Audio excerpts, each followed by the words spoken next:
College football is back in a few months. So where are we with that Northwestern Football Players Union?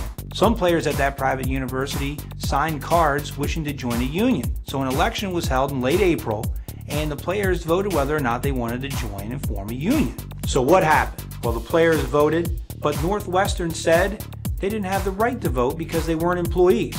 So the university has appealed to the National Labor Relations Board, which is holding the ballots secretly sealed until they have a chance to take a look at the issue and define whether or not they're legally employees or not. What does that mean? Well, the NLRB may rule before kickoff this season, but we're not going to know for sure what's going to happen for years because this is going to go through the courts. Northwestern is going to continue to appeal even if the NLRB finds these players are employees.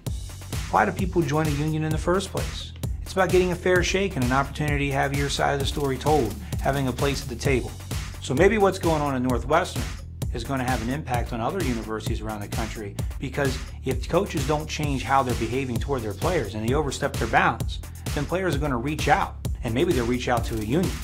This is a story we'll continue to watch because this is where sports and labor come together, and it's the law.